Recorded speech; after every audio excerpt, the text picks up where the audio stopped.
Hi guys, asanteni sana. Thank you for coming. I know you have very crowded schedules. I'm going to read a short statement. By my side is Willis Otieno. I'm sure you all know him. He was my running mate in 2022. Nako hapa. Let me proceed.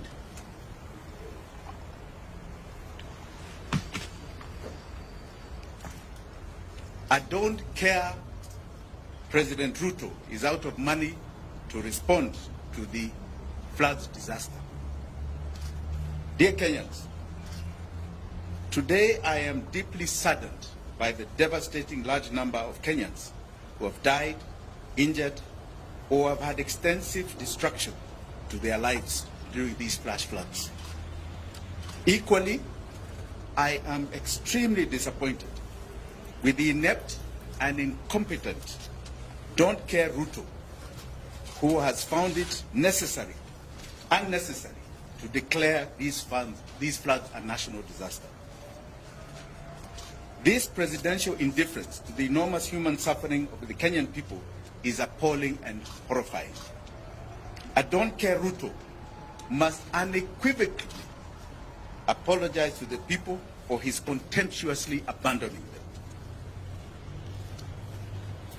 On behalf of myself and my family, I would like to extend my heartfelt condolences and sympathy to all the bereaved families and all those adversely affected by this unforgiving disaster. I stand in solidarity with you during this difficult time. Kenyans, in the last more than 72 hours of Kenya Kwanza government in action to set up and coordinate rescue and emergency services across the country, it has exposed a don't care Ruto as a government that is financially bankrupt. All Kenyans affected by this horrible disaster are entitled to receive full government assistance. After all, that is why we pay taxes, consistent with their urgent needs and priorities. A legitimate government is responsible for the safety and well-being of its citizens. That is the oath a don't-caring Ruto took to protect life and property.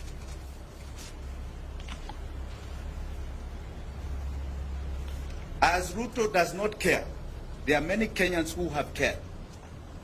Kenyans and friends of Kenyans have come out to express their compassion and render generous support, including taking risks to rescue our brothers and sisters. Our togetherness is our strength. I would like to mention just about 3 people here that have stood out across this city of Nairobi. One is a lady called Mzalendo Wanjira of Mathare, and a lady called Hanifa of Mathare. I also, you know, they say the rich also cry in such crises. In Runda, there is a man called Pascal Kambuda who has been very critical in removing a lot of the drainage in people's homes there. These are heroes, and I'm sure many, many heroes from Maimahio to Elwak to Kilifi are going to come out so that you see the true Kenyans that are patriotic. This disaster has demonstrated to Kenyans that our country is not exceptional. God loves us, but we are not necessarily the so-called shielded. We are vulnerable and fragile. Our long-standing systemic political failure is sinking this country into the abyss. Further, this disaster has brought forth the crippling effect of our mammoth debt. I don't care Ruto can no longer live in denial. This debt is painfully killing this nation. Because of the debt crunch, this country is out of money to meet its even most urgent requirements such as this. Funding our rescue emergency services. You've not even seen the activation of our disaster center because they cannot find the money. We have been humiliated taking a begging bowl around the world in order to help our people at a time of need. In July 2022, I brought the attention of this nation to a forensic report we did on the public debt heist. We warned that the country is dangerously heading to debt distress with dire consequences. We are now living it. We are now living it. We were labeled alarmist. We've been talking for 2 years. We were labeled alarmist. Today, we are officially a country in debt distress. We are going through what you call a slow fiscal death. Neither raising taxes or borrowing more can resolve our chronic problem. Our country is disastrously sinking, fueled by this crushing debt. We are forced into a choice of servicing enormous debt and odious debt to serving our people. The levels of debt are so staggering.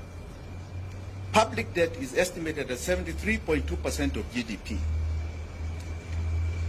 What is more crucial, and I think you should note this, is that today, as we talk, in 9 months, 83% of our tax revenue is going to the payment of debt. It's going out. Doesn't serve us. It is going out to bad debt. The government has no money to react to our crisis. And unfortunately, the blue-eyed boys of the IMF and Western capitals, even those who are here, are busy telling us that our economy has stabilized. That is a lie. To understand this devastating debt situation, I don't care Ruto has no money to fund this crisis of floods. He is unable to meet his development and service provision obligations. He cannot pay pensions to retirees. He is unable to make disbursements of constitutional revenue share to counties. You've seen governors complaining about no money to mitigate against this current disaster too. His funding education capitation has become a nightmare to him, forcing schools to charge exorbitant parents' fees. His pending bills, our don't care Ruto, pending bills are now over 1 trillion shillings and have completely overwhelmed businesses who are being shut down by auctioneers. Our public debt system, our public health system, has literally collapsed due to callous failure to pay our doctors, negotiated and signed CBA agreement. I don't care Ruto must stop lying to Kenyans. Tomorrow, civil servants and workers are celebrating Labor Day with tears and bleeding hearts because of these crippling tax conditions. Kenya is officially under IMF economic and fiscal straitjacket.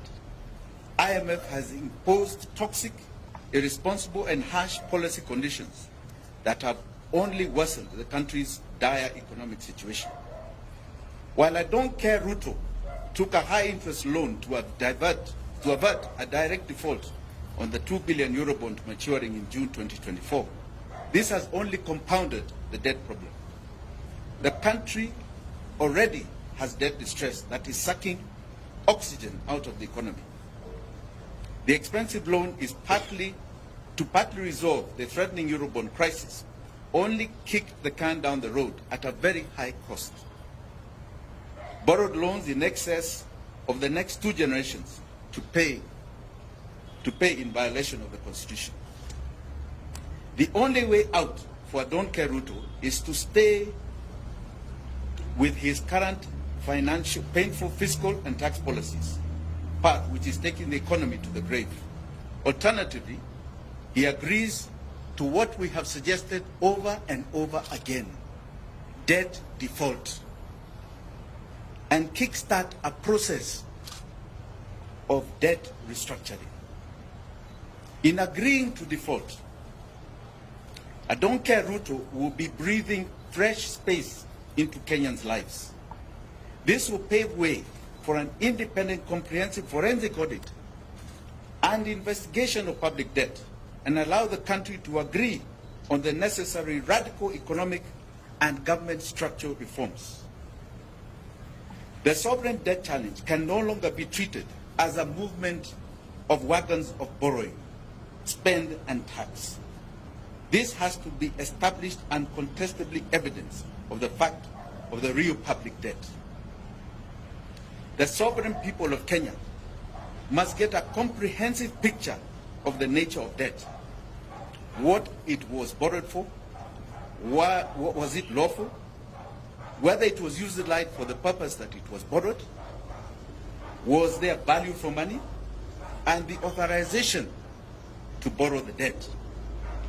Those who have been borrowing humongous loans without adhering to the Constitution and budget laws must be held individually and collectively liable. They must be paid. They must be made to pay this debt. In conclusion, Kenya's economic problem is a political problem. Please understand it. I don't care Ruto is the main problem. He ascended to power through political lying and deceit. He lacks political legitimacy. He has escalated his lying to grabbing. He is lying by grabbing Kenyans' hard-earned incomes through mpende msipende punitive taxation. The gross mishandling of the devastating funds has only confirmed this. He has reached his dead end. Don't care Ruto must go now. Asanteni sana.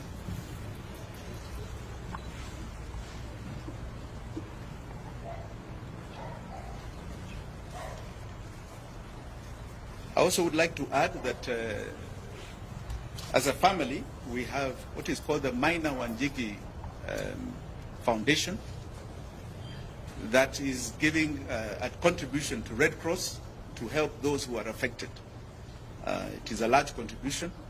We'd rather not say it, but we're giving to the Red Cross to help victims of this current disaster. Thank you.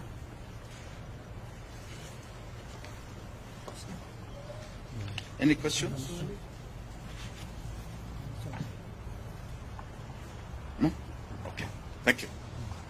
Until this time.